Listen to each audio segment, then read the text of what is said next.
Luis Tapia, abogado, defensor de derechos humanos, gracias por acompañarnos. Muy buenos días.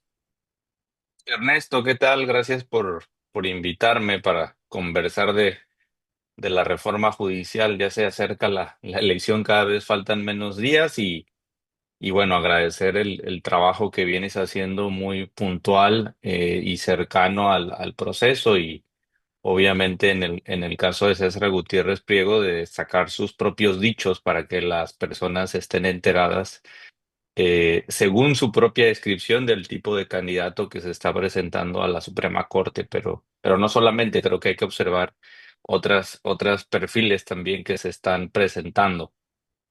Exacto, exacto, mi querido Luis. Y Luis, te preguntaría primero en términos generales, ¿cuáles son las preocupaciones que tú tienes en este ya inminente proceso electoral que tenemos y en esta elección que pues estamos a menos de un mes? ¿Y cuál es el balance que tú tienes? Sí, pues he leído muchos comentarios que has hecho, pues he leído muchos de las sombras. ¿Qué luces le ves y qué sombras le ves a este proceso electoral del Poder Judicial? Primero, creo que vale la pena decir que la reforma judicial era necesaria, ¿no? Eso sí, no hay que dejarlo de lado, no se puede dejar de reconocer que había que cambiar situaciones dentro del Poder Judicial de la Federación y dentro de los poderes judiciales. Es una cosa que he repetido. Hay algunas personas que trabajan en la judicatura que no lo reconocen así, pero yo, digamos, a partir de mi experiencia como litigante, como defensor de derechos humanos y como profesor, sí destacaría eso. Ahora bien, dicho eso, hay que criticar que la reforma judicial que introduce el voto popular como método de elección judicial no partió de un diagnóstico certero, hubo un contexto de ataques y de francas mentiras contra el poder judicial. Por ejemplo, he denunciado mucho que se decía que todas las órdenes de libertad eran consecuencia de actos de corrupción. Y ahí siempre aclaro, no implica que no haya actos de corrupción al tomar decisiones judiciales, pero el problema era atacar sin pruebas, sin elementos, a personas que resuelven casos, por ejemplo, de detenciones ilegales o arbitrarias presuntamente cometidas por el ejército, por antes la Policía Federal, ahora la Guardia Nacional, por otros elementos policíacos y validados por fiscalías.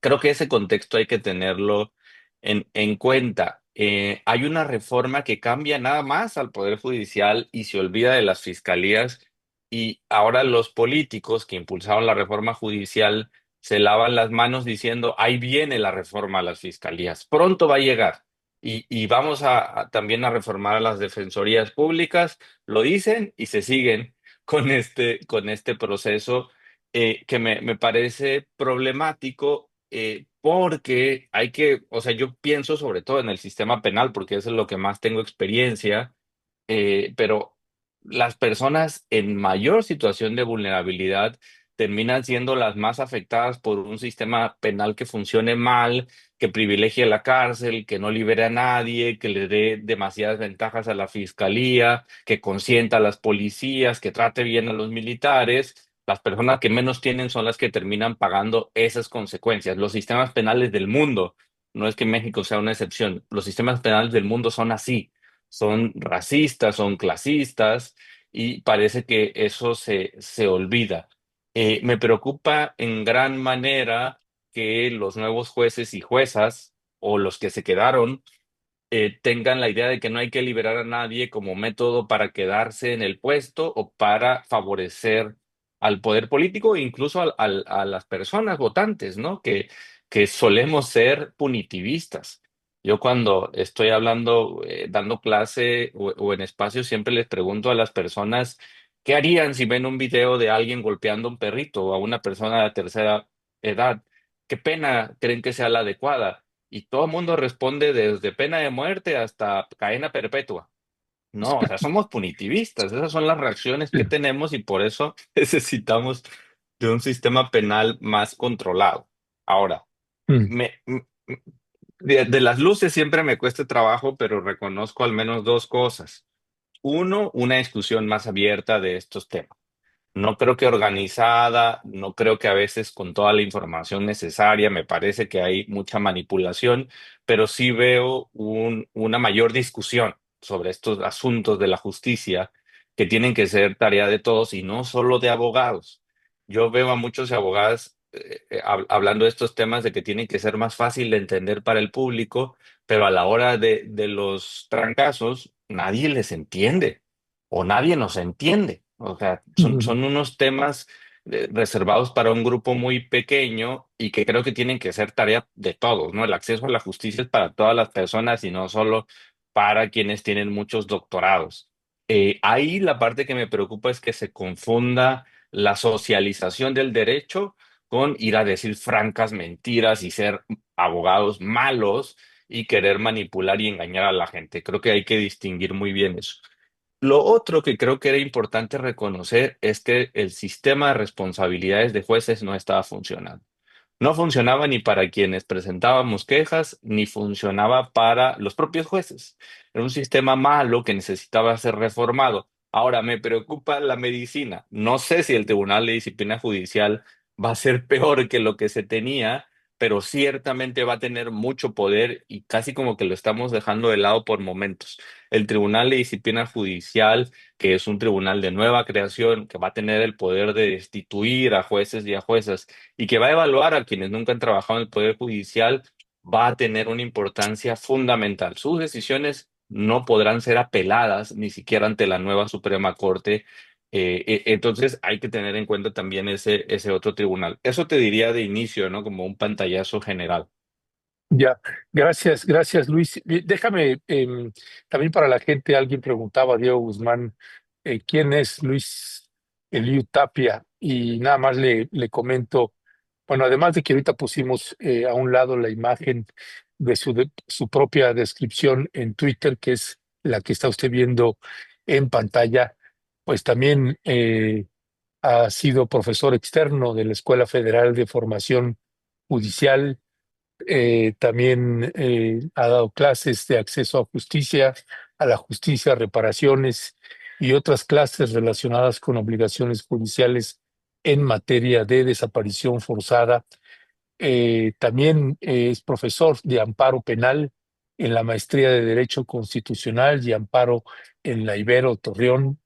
Es consultor de la Fundación para el Debido Proceso, y el Centro por la Justicia y el Derecho Internacional del CEGIL, también, que también conocemos mucho al CEGIL, y la Fundación para la Justicia y el Estado Democrático y de Derecho. Ese es parte del trabajo y de la experticia que tiene, además de haber trabajado en una organización que nosotros respetamos muchísimo y hemos defendido mucho el trabajo que han hecho, a pesar de los embates que luego ha habido contra el Centro de Derechos Humanos Miguel Agustín Pro Juárez, o como otros embates que ha habido contra el Centro de Derechos Humanos de la Montaña Tlachinolan, o el Centro de Derechos Humanos Fray Juan de Larios, o el Centro de Derechos Humanos Fray Bartolomé de las Casas, quienes llevamos décadas trabajando mucho en territorio, conocemos el trabajo de estas organizaciones y hemos señalado una y otra vez, no importa quién esté en el gobierno, ah, conocemos el trabajo de muchas compañeras y compañeros que están luego en riesgo sus vidas por este invaluable trabajo que han estado haciendo y que también a Luis Tapia le tocó hacer en el Centro de Derechos Humanos Miguel Agustín Pro Juárez. Luis, te pregunto también sobre el proceso que estamos teniendo actualmente y que en este mes de junio pues estará yendo la gente a votar. Los filtros que se está viendo ahorita, pues bueno, hay ya una serie de un listado de nombres de candidatos y candidatas no aptos que está considerando el Congreso de la Unión, Cámara de Diputados y Senadores, y que se le está entregando al Instituto Nacional Electoral para solicitar su idoneidad para ser candidatos y que puedan ser bajados. Pero pues estamos a 7 de mayo, estamos a menos de un mes y de pronto uno ve esto y dice, bueno, ¿y esto por qué es hasta ahorita y no antes? ¿Cómo es posible que se les haya aceptado el registro y apenas se están dando cuenta? ¿Cuál es tu valoración, la valoración que tienes sobre esto? Sí, o sea, creo que antes de contestar, solo de rápido, trabajé un poco más de 8 años en el Centro Miguel Austin Pro Juárez, agradezco tus comentarios al Centro Pro, debo mi formación jurídica, digamos, en una segunda etapa, porque primero litigué en Tuxtepec, Oaxaca, en el pueblo donde nací, que es una ciudad de la cuenca del Papaloapan, y en el Centro Pro me tocó trabajar como abogado y coordinador del área jurídica, en el caso Ayotzinapa, en el caso Tlatlaya, y solo lo dejo ahí porque creo que es importante por si hablamos ahora de un candidato. Ese es un caso donde militares ejecutaron a 22 civiles en el 30 de junio de 2014, solo para tenerlo en cuenta. Sobre tu pregunta, me parece que uno puede criticar la reforma judicial desde dos perspectivas. Una puede ser más de fondo y pensar que esta reforma no soluciona los problemas del sistema de justicia y que puede empeorarlos. Esa la puedo dejar ahí de lado, ¿no? Como vamos a pasar esa crítica a otro segundo momento. Hay un grupo de gente que incluso hoy quiere hasta que no haya elección judicial, ¿no? Yo creo que la podemos dejar de lado porque no podemos pelearnos con la realidad, en mi No, opinión. sí, sí, sí, sí, La, completamente. la realidad está ahí, este es el sistema de justicia que viene y además, por ejemplo, si uno representa personas víctimas o acusadas, no le puedes decir, vamos a llevar tu proceso no sé, a otro país. No, ese se lleva en México y ese es el sistema de justicia que tenemos y a eso nos enfrentamos. Pero sí podemos, creo yo, criticar la implementación. Y ese ha sido un problema, en mi opinión, que surge desde lo apresurado del proceso. Fue demasiado rápido, no se estableció un espacio adecuado para implementar la reforma y creo que eso ha sido muy problemático.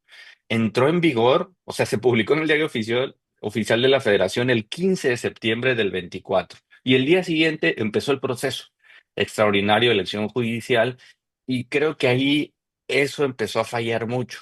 No hubo un proceso adecuado de aprendizaje, de prueba, sino empezó a empujarse mucho al Instituto Nacional Electoral, a las instituciones, al propio Tribunal Electoral, y las reglas se empezaron a hacer sobre las rodillas. Una crítica que se hizo desde el principio fue a los comités de evaluación.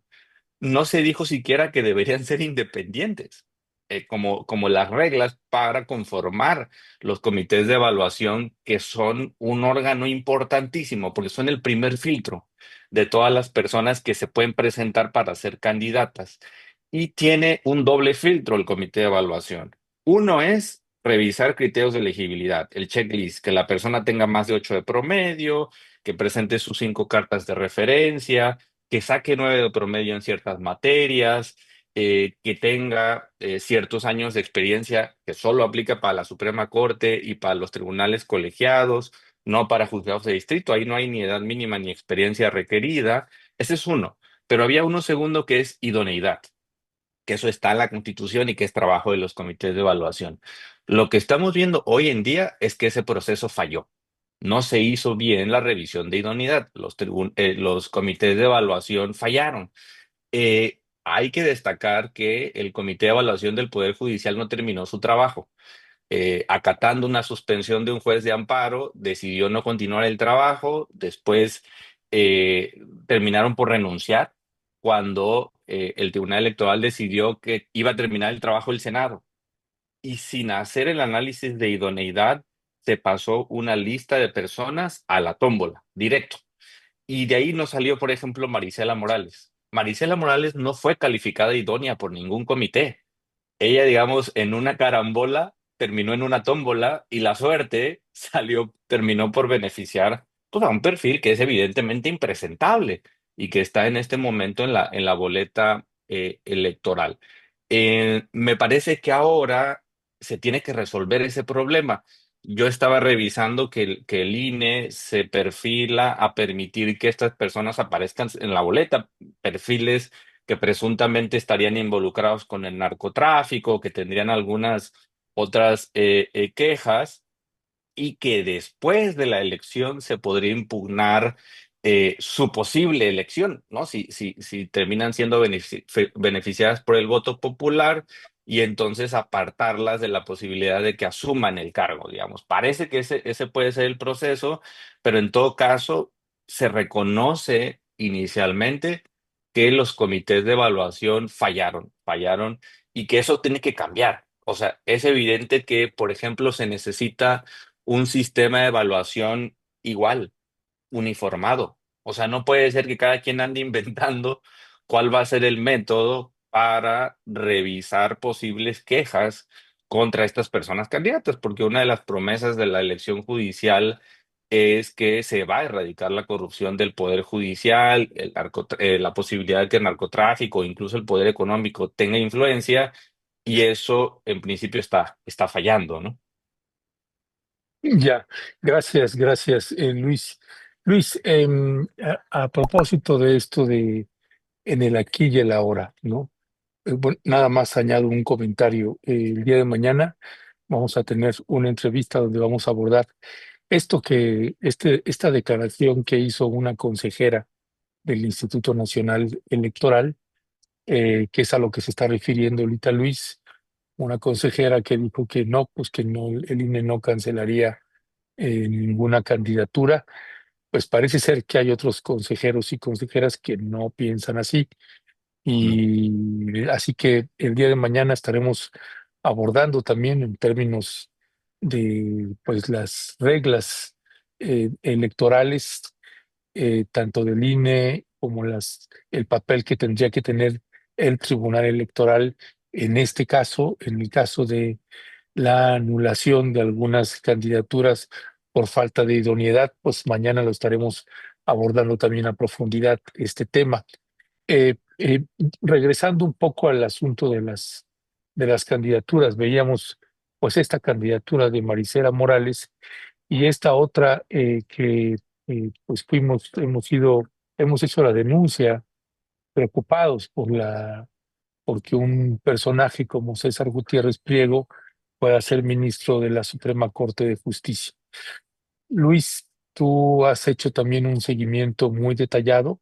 Ahorita compartimos ya tu tweet en tu red social para que también la gente pueda leer parte de las fundamentaciones legales que también has estado haciendo en la materia con respecto de este personaje. Eso te ha merecido, Luis, también que estés bajo fuego eh, y con una campaña también muy dura hacia tu persona, intentando cuestionarte de cualquier forma posible. ¿Cuál es el balance que tú tienes de esta situación que estamos viviendo también en el país?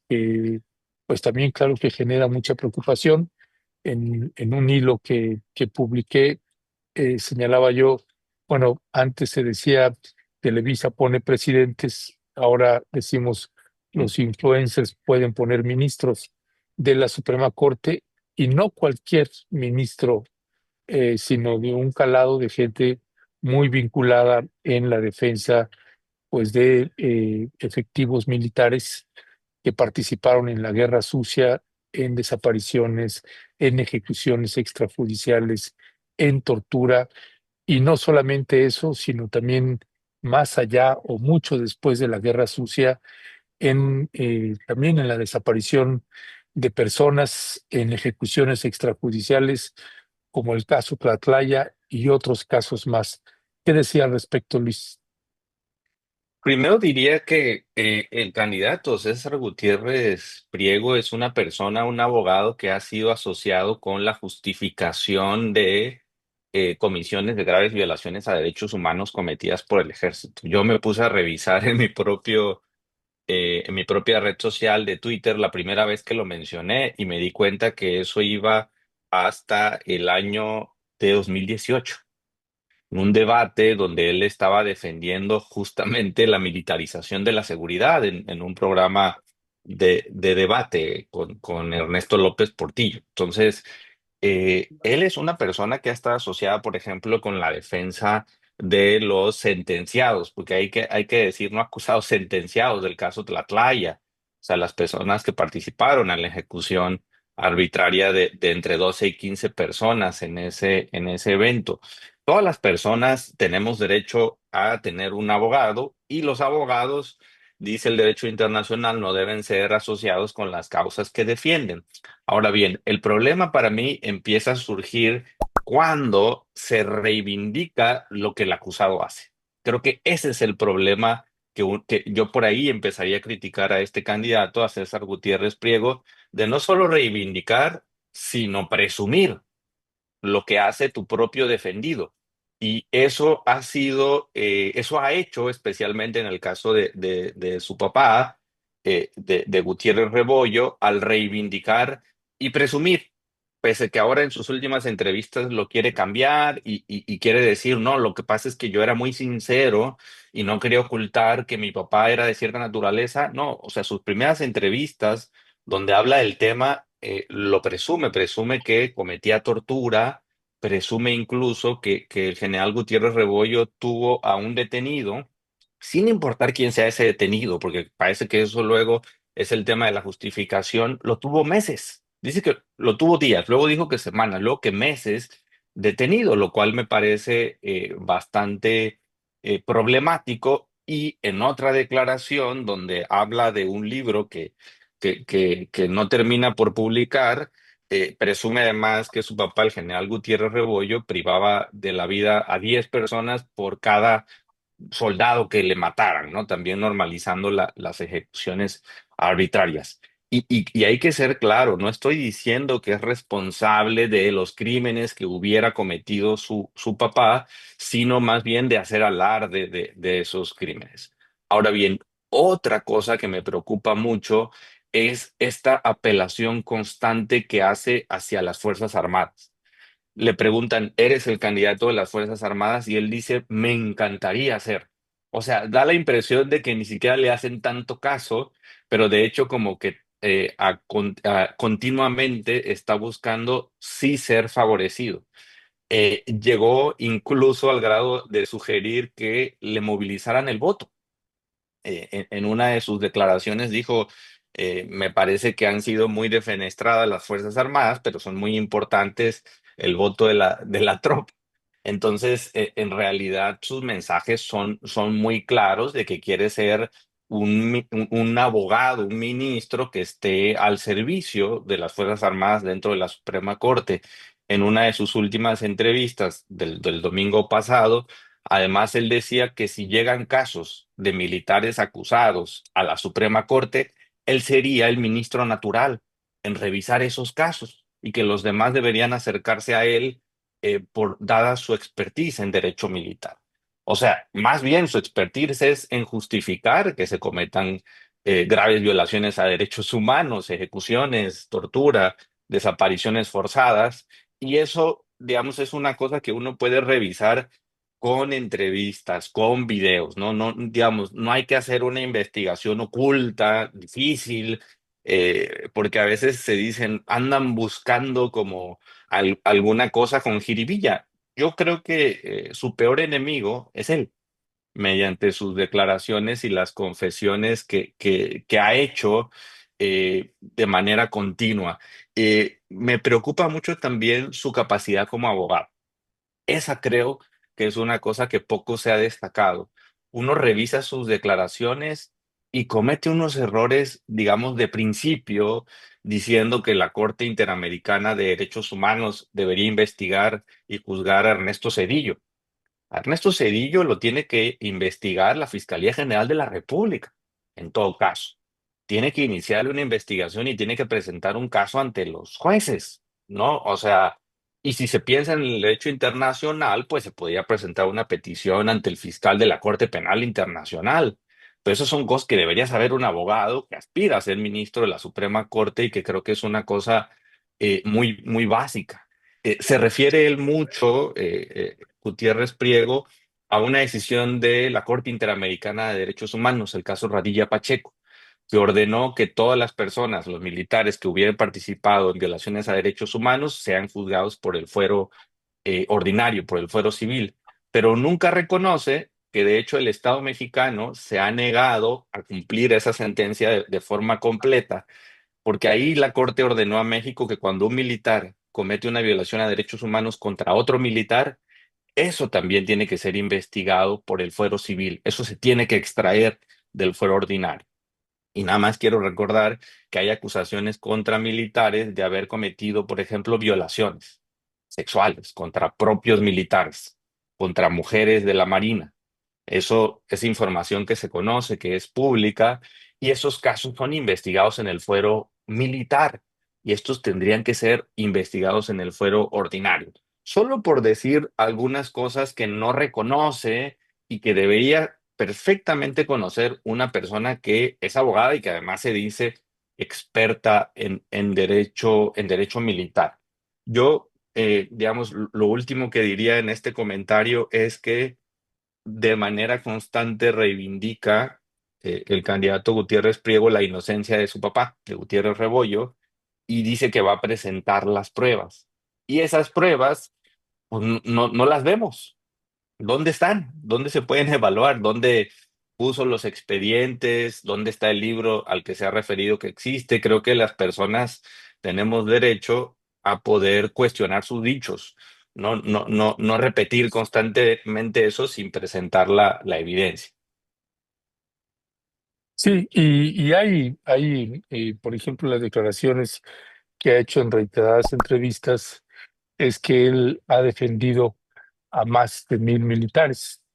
Nosotros hemos preguntado cuántos de esos casos son militares acusados o procesados por narcotráfico, por ejecuciones extrajudiciales o por desaparición forzada de personas. Pues se ha negado sistemáticamente a dar los nombres, simple y llanamente no hay información a la hora que uno se mete a buscar un poco de, pues, más información con respecto de la Fundación General Gutiérrez Rebollo que él fundó. Pues no hay muchos elementos también donde investigar, donde hallar ahí, dónde están, por ejemplo, las oficinas, quiénes están dentro de esta fundación, cuáles son los casos que han defendido. Pues hoy hay una oscuridad tremenda en ese sentido. Yo cerraría, Luis, en esta entrevista con respecto de pues toda una campaña que hay también para tratar de denostar los señalamientos que tú has hecho o que nosotros hemos hecho en Rompeviento.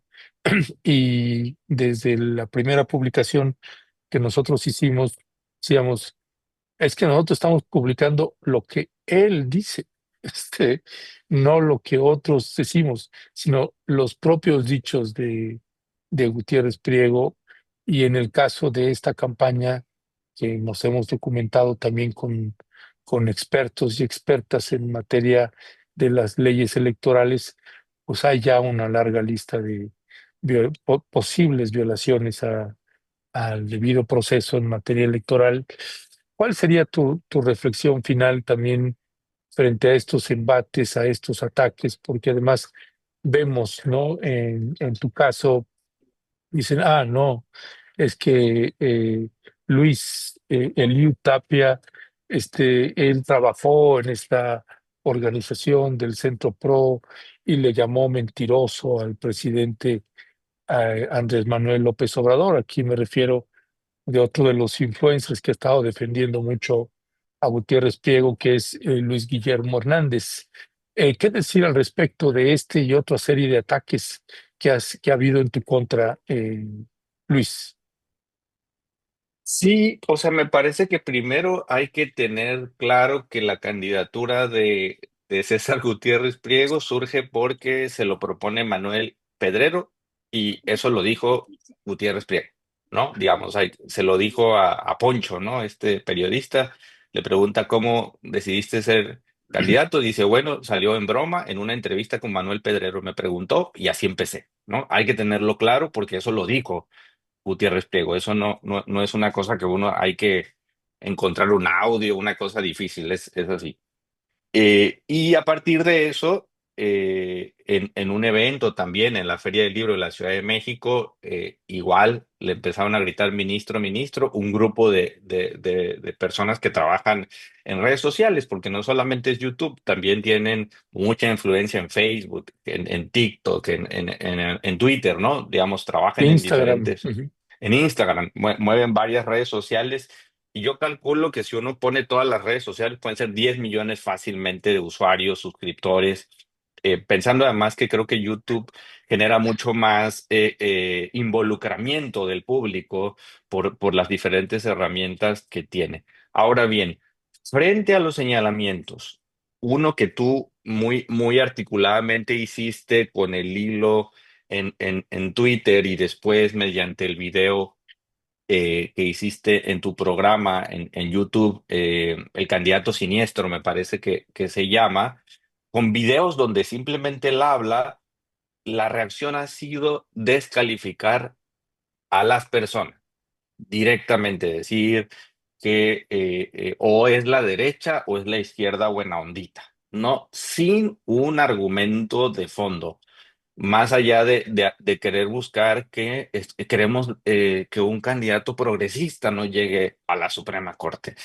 Y yo no encuentro de dónde este señor es un candidato progresista, más bien todo lo contrario, representa los peores temores de lo que puede ser un ministro en la Suprema Corte para la izquierda, para una defensa de derechos humanos basada en la protección de la dignidad de las personas. ¿Dónde están los casos donde ha defendido los intereses de comunidades indígenas despojadas de su territorio? ¿Dónde están los casos donde ha representado a víctimas de violaciones a derechos humanos? Siempre que se le pregunta, contesta que él es una víctima y en realidad no tiene ejemplos.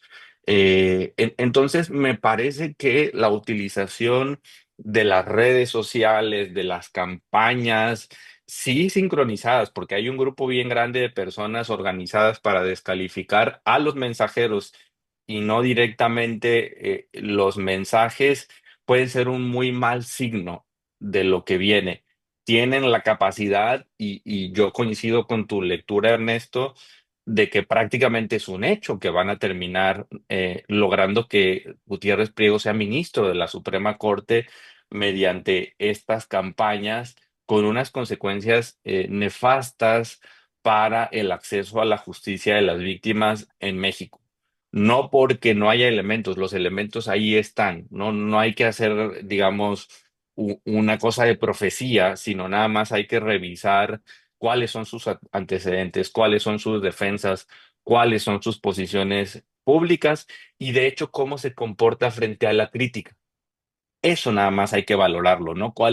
O sea, en este momento no tiene poder, en este momento no ejerce un cargo público, es solamente un candidato y sus reacciones frente a la crítica, por lo que él mismo ha dicho, son virulentas, son violentas de las personas que lo acompañan y que apoyan su candidatura abiertamente y que su única agenda es promoverlo como ministro de la Suprema Corte. Creo que hay que tener, sí, precaución o incluso miedo de lo que podría representar esta persona si llegase a ser ministro de la Corte.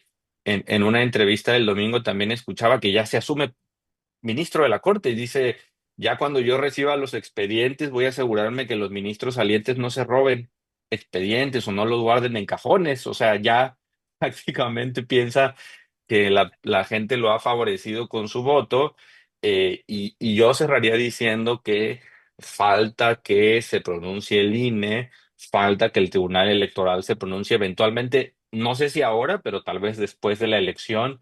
Hay que fiscalizar su campaña, hay que revisar si está cumpliendo las reglas del proceso electoral, si no está recibiendo dinero, porque está prohibido recibir dinero público y privado. Y hay que también recordar que los nativos no solo son en metálico, también son en especie. Entonces, vamos a ver qué deciden las autoridades competentes sobre esta elección y que cualquier decisión que se tome no se puede tomar por la derecha o la izquierda buena ondita, sino simplemente es el marco legal que se tiene que respetar y si no se respeta por cualquier persona candidata puede haber consecuencias legales por esas vulneraciones al marco legal. Sí, gracias, Luis. Mire, para cerrar, nada más con respecto a los comentarios que hace ahorita Luis, nada más señalarle que, bueno, en el último hilo que publicamos en la red social de Twitter, pues bueno, o X, pues lo colocamos 9 páginas con los fundamentos legales en las leyes en materia electoral de posibles en que se está posiblemente incurriendo en faltas en el proceso electoral. Y ahorita nada más le añado otros 2 ejemplos que te voy a pedir, si me haces favor, Cristian, de ponerlos a cuadro, porque nosotros consideramos que Luis, el candidato César Gutiérrez Priego, pues con toda la cantidad de influencers y también en Grupo Radio Fórmula, a través de la conducción de Juan Becerra Costa, pues le han hecho una publicidad todo el mes de febrero y todo el mes de marzo presentándolo como candidato a la Suprema Corte de Justicia de la Nación, cuando no había otros candidatos anunciados, solamente él lo presentaban como candidato. Pues si uno revisa, por ejemplo, la red social de Facebook, solo hablando del estado de Sonora, ¿no? Podemos ver también este tipo de anuncios, de pautas pagadas, ¿no? En medios de comunicación, que se Ujú. llama Ahora la Verdad Sonora. Y este es solo un ejemplo de, habrá que hacer, como bien señalas, Luis, una revisión porque la cantidad de publicidad que está saliendo por todos lados, claro que llama muchísimo la atención. Me recuerda la elección de Enrique Peña Nieto, cuando, bueno, rebasaron hasta el infinito los topes de campaña. Pues bueno, habrá que hacer una revisión. El INE, pues también tiene una chamba importante para cuidar este proceso electoral. Luis Tapia, te agradecemos muchísimo que nos hayas tomado la llamada. Te mandamos también un abrazo solidario por los ataques y descalificaciones que has estado recibiendo, por atreverte a hacer estos señalamientos. Y seguimos a hablar, Luis. Al contrario, no, más bien a ti Ernesto, gracias por la oportunidad de conversar de este tema. Creo que a todas las personas nos interesa y bueno, felicidades por tu trabajo puntual y valiente y seguimos en conversación. Un saludo a quienes nos ven y nos escuchan. Gracias, Luis. Hasta pronto. Pues bueno, son parte del material informativo que le queríamos colocar. Es que van saliendo más y más cosas y hemos dicho ya una y otra vez, ahí están haciendo trampa. Estos actos anticipados de campaña a través de radios comerciales, de conductores de noticias, de los influencers, y como lo expliqué a detalle en el hilo último que publicamos, influencers es porque si son youtuberos o comunicadores o periodistas, como usted le quiera llamar, están en su derecho de hacer sus investigaciones o trabajos periodísticos. Pero esto que hemos señalado y que le hemos colocado una multiplicidad de imágenes, y créame, lo que le hemos presentado no alcanza ni siquiera la mitad o una cuarta parte de todo el material que hay de esta campaña de difusión impresionante que ha tenido este candidato.